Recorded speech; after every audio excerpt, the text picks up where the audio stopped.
gang, Greta Schulz, author of To Sell Is Not to Sell and founder of Schulz Business. I want to talk today about networking.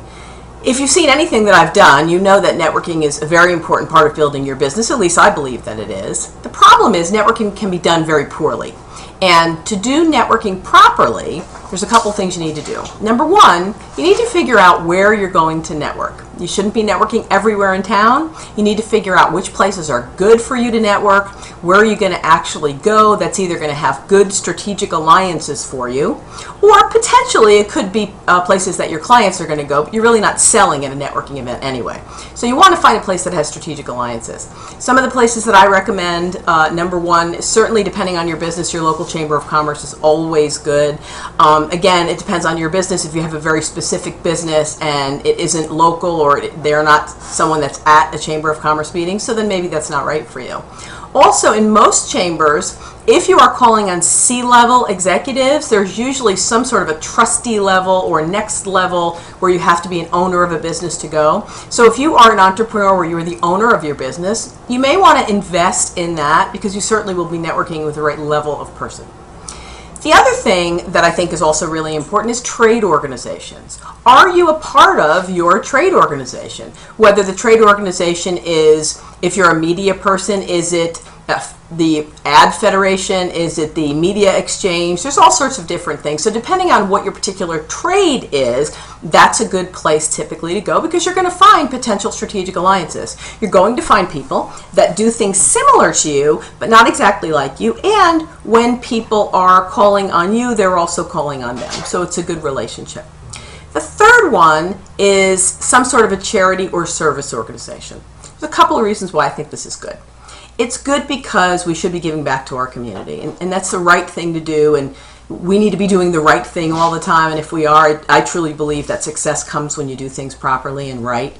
So we should be a part of a charity and give back our time or whatever it is that we can give. If you can afford to give money, give it. If not, volunteering and giving time is wonderful. If it's not a charity, Heart Association, Lung Association, those things, it could certainly be a service organization.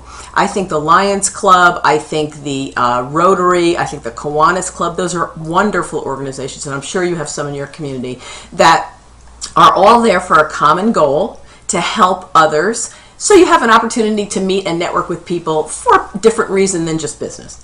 The last one I recommend is some sort of a leads group. This isn't exactly, again, not for everybody, but I think you've heard me talk about BNI before. I recommend BNI to lots of people. Again, not right for every person that is involved in business development, but certainly check out if you have some local BNIs in your area.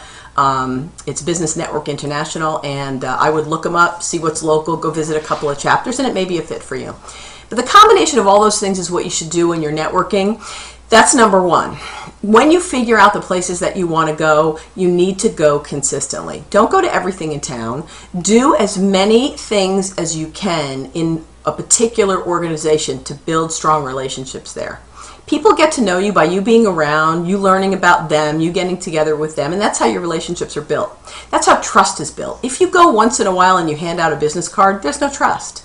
So people have to see you over and over to begin to believe that what you do is real and that you really start building a relationship. So it is important to discover which places you want to network and dive in deep. What you want to do when you go to these events is you want to set a goal. My goal is always the same. I don't leave a networking event without finding at least 2 potential strategic alliances. And of course, a strategic alliance is somebody that you build a relationship with outside of one of these events. You get some coffee and you learn about what they do, how they do it, what makes them different than their competitor, what is their distinct advantage, and who they're trying to meet, and you share the same with them. So as you're out and about in your community, you can help each other. And by the way, when I say community, I don't necessarily mean your geographic community. Community also means the community of the industry that you're working within.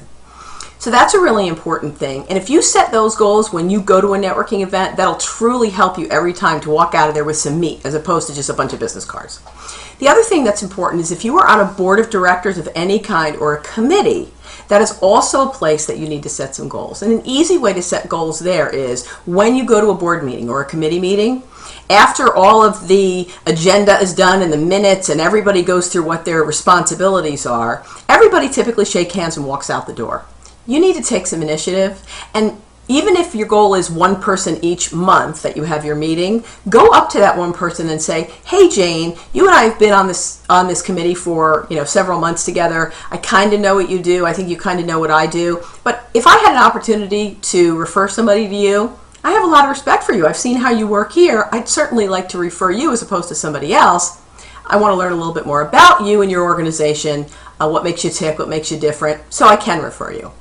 And then you ask them, obviously the same for you, but it's always about them first. So those are some of the things you need to do when you network. And I know some of you know this on the outset, but we go to networking functions sometimes looking for prospects. You can't go looking for prospects. We know what it looks like when people are walking around those networking events trying to sell. It's ugly, and we avoid them. You don't want to be one of those people. So figure out where you're going to network, jump in, full force, dig in deep, get to know as many people as you can, and learn about their business first, always, then share yours.